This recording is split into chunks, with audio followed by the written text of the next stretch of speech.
Hello，大家好，2024年甲辰龙年终于要来了，那1年1度的年女 vlog 啊，终于给大家制作完成了。因为最近也是特别的忙，然后我的设备也来到了其他地方，所以今天的录播的环境非常的简陋，但是没有关系啊，我们上干货就好了。那甲辰年，甲为天干，为阳木，辰为地支，为阳土。那其实是木克土的一个概念。那大家一听到相克，会不会觉得今年大家就过得不好呀，非常难受啊？那其实不是这样的啊。在自然环境中，如果一棵树想长得好，它一定要扎根，扎得越深，它要入侵土，入侵的越深越严重。那明年大概的整体的环境其实是有一个强势的新的文化、新的理念、新的政策啊，所有都是新的东西去入侵到地面的这种感觉。那我们要去接纳很多的变化，在2024年。那在我们紫微斗数的这门术数里面呢，明年的状况叫廉贞化禄、破军化权、武曲化科以及太阳化忌。那结合来说，我们今年的 vlog 我的想法就是我们列出10条啊，我给到大家的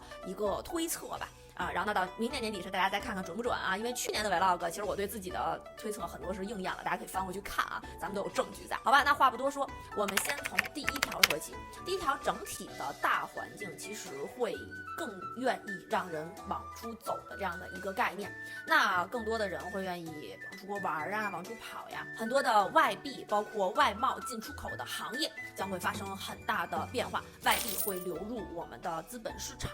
啊，呈现一个新的规则和新的状态。那第2条呢，大家知道就是我其实是做了很多的紫微斗数解明星命盘，那娱乐圈其实会有一个很大的动荡啊。之前在2023年其实是一个大土豪分田地的状态啊，谁有钱啊，然后就插你是吧？你如果不补，然后那你就永远从这个荧幕上消失了。那其实2024年会是一个整体更红的状态，大家可能更希望去入编啊，或者是更走正统的路数。这些明星啊，包括会对于一些传统文化的东西，然后会崛起啊，这些明星们会更贴近这方面。那么互圈的女性明星30+的将会成为女星里面的大顶流。这个呢也是因为整个离9子运对于南方文化的强势入侵的一个表现。那第3呢，在婚恋市场和情感方面，离婚率又大的增加了可能会呈现一个历年来的顶峰呈现一个井喷的状态。这种状态随之而来带给大家新的入侵的东西是择偶观的改变更多的人会接受姐弟恋的这种婚恋的形式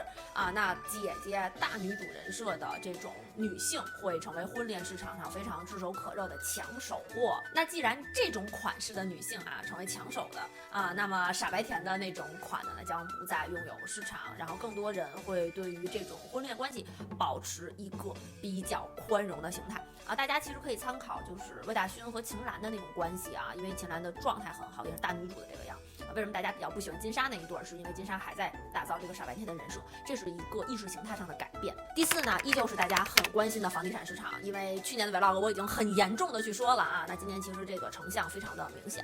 那明年的话会在政策上又进行一个新的调整，那就是对于跟银行相关的，包括贷款的机制、贷款的利率、还款的制度，因为房价一旦下跌的话，你的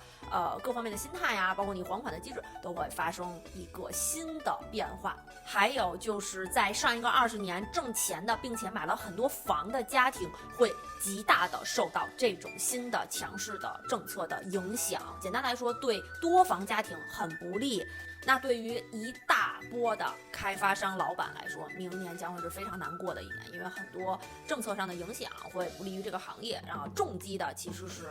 手握大权的开发商们。第5呢，就是文化的战争真正的开启了那这个文化的战争要持续20年。我们去弘扬中国的传统文化，然后让我们拥有民族自信，包括把我们好东西传播出去，传播到国外去抵制外来的文化，西方的文化。那这个将是未来20年的主旋律。那在明年会更加深入到，不管是我们的网红我们的互联网平台因为过去的很多网红其实相对来说文化水平是比较低的。那马上来的这个20年开始，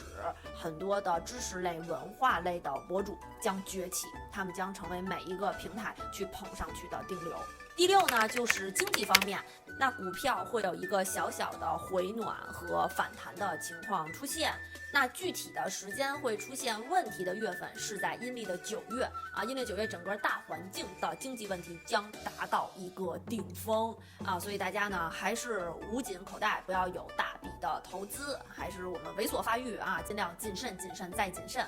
那第7点呢，是整个的传媒、整个的媒体的业态啊，包括互联网、包括纸媒、包括我们的电台啊，所有跟精神类传播的东西会发生一个极大的改变，会有一些精神能量、意识形态的东西强势入侵。啊，简单来说就是另外一种形式的洗脑吧，啊，把你的脑袋掏空，把你在上一个20年遗留的，比如你认为什么东西很重要，什么东西很好，什么人会赚钱啊，什么样的生活是好的生活，就类似这样的啊，意识形态的东西会有一个人生观、价值观、金钱观的整体的大的强势入侵，然后使你而发生巨大的变化。第8点呢，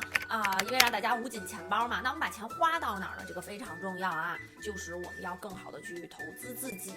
其实我个人认为买各种物品都不如买知识啊，投资自己，让自己进行一个提升啊，1.0版变成2.0版更加的重要。所以呢，为知识付费将是2024年开启的一个消费观念中很重要的一点。学习新的知识、新的技术，包括现在非常流行的夜校啊、网课呀，这些都会风靡起来。大家呢投资自己，不再是流于表面啊，更多的是在精神的世界上丰满自己。那当然了，大家如果愿意跟我学习紫微斗数，我也是非常开心啊，这也是投资自己的一种方式。好，第9点，我们再说一下这个。行业吧，行业的话，美容行业会得到大力的发展啊，美容行业会越来越好。所以很多的女性，如果你想就说转换工作岗位的话，其实美容业行业也是一个可以投资呀，可以去工作呀，可以去选择应聘的这样一个很不错的领域。最后第10条，其实我觉得大家应该更多的去沉淀、沉淀再沉淀，然后降低自己的欲望，然后把更多的精力投到自己的关注自己内心的这些事情上。因为过去的20年其实是一个相对来说比较外求的20年，那2024年作为李九子大运开始的第1年，它就像一个标杆一样啊。那这一年整个环境发生的变化，就是未来20年的一个小小的缩影，也是一个重要的开端。所以对于明年整个甲辰年龙年的这个感受上啊，大家要多多关注啊，多多关注一些政治情况、一些经济新闻啊，包括一些文化资讯啊。那当然了，也非常感谢大家这1年以来对于我的vlog的支持，然后呢也看我的粉丝在稳步的增长，我非常非常感谢这些朋友们啊。然后那我们还是1年1度，每一次都有，这样去年的那个大家可以回去翻一翻。其实之前有那个学生们跟我说老师其实就是已经说的非常明显了啊，那今年再回头去看，那希望大家对于明年好好规划，还是那个意思，大环境好你未准好，大环境不好你未准不好，主要我们要顺势而为，根据你自己的命格，根据你自己的命盘，根据你的10年、你的流年，为自己规划好你的每一步。那我们如果是一个非常有计划性、有规则性的人，那我们去更好的规划自己的人生，不是最重要的吗？好吧，那在这边呢，谢谢大家1年以来的支持，然后我还会继续尽心尽力的给大家输出一些更多的知识，然后呢，更多的关于紫微斗数这门术数的东西，还有一些科普类的小视频。大家如果有什么喜欢的，可以随时留言给我。祝大家新年快乐，新年行好运啊，龙年发大财！好吧，那这期视频就到这边啦，大家拜拜。